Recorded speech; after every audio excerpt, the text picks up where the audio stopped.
Magandang umaga mga kahuan, narito na ating ulat panahon ngayong araw sa Pilipinas. Maligayang araw po ng mga puso sa inyong lahat at narito na ang lagay ng ating panahon ngayong araw ng Miyerkules, Valentine's Day, February 14, 2024. At sa ating latest satellite images, makikita natin ang patuloy pa ring epekto ng Northeast Monsoon o yung hanging amihan, partikular na sa bahagi ng Luzon na magdadala ng maulap na kalangitan na may mahihinang pag-ulan, partikular na sa Cordillera or sa bahagi ng Cagayan Valley Region at gayon din sa may Aurora at ilang bahagi ng Quezon. Ang shear line ay maaari pa rin magdala ng maulap na kalangitan na may mga pag-ulan, partikular na sa Bicol Region, ilang bahagi ng Mimaropa, gayon din sa ilang bahagi ng Samar Provinces.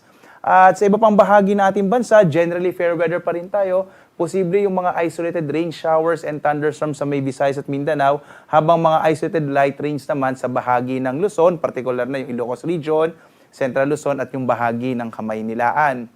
Sa kasalukuyan din, wala pa rin tayong inaasahang bagyo na maaring mabuo sa loob o labas man ng Philippine Area of Responsibility. Ngayong buwan nga ng Pebrero, hanggang isang bagyo or po pwedeng walang mabuong bagyo sa loob ng Philippine Area of Responsibility. Tingnan natin yung magiging lagay ng panahon sa Luzon.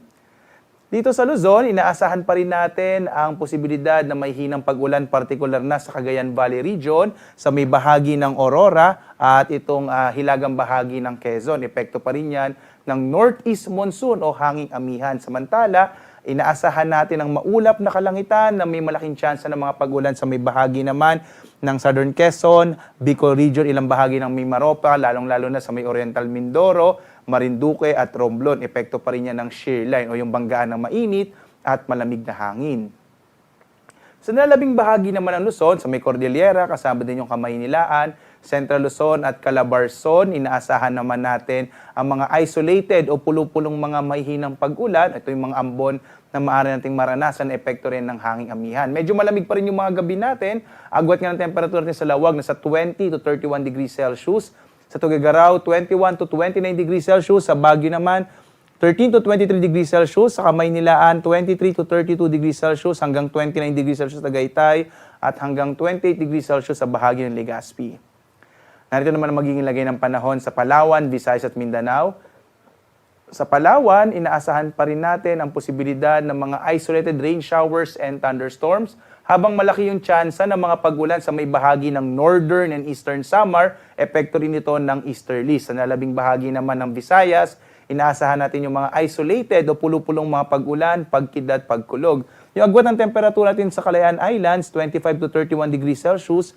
Sa Puerto Princesa City, 25 to 32 degrees Celsius. Sa Iloilo naman, 25 to 30 degrees Celsius. Habang sa Cebu, 24 to 30 degrees Celsius. Sa Tacloban naman, nasa 24 to 30 degrees Celsius. Malaking bahagi naman ng Mindanao ay makararanas din ng generally fair weather, pero posible pa rin yung mga isolated rain showers and thunderstorms. Lalong-lalo na dito sa may silangang bahagi ng Mindanao, itong Davao at Caraga Region, posible pa rin yung mga isolated rain showers and thunderstorms. Agwat nga ng temperature natin sa Zamboanga, nasa 24 to 34 degrees Celsius. Sa Cagayan de Oro naman, 24 to 30 degrees Celsius, habang 24 to 32 degrees Celsius naman sa may bahagi ng Davao. At sa ngayon wala pa naman tayong nakataas na ulit na gale warning. Naglabas tayo ng final gale warning at inaasahan pa rin natin yung mga moderate to rough o katamtaman hanggang sa maalong karagatan, pero ligtas naman po pumalaot yung mga sasakyang pandagat sa karagatan ng ating bansa. Ang araw natin sisikat, ganap na 6:21 na umaga at lulubog, eksaktong alas 6 ng gabi.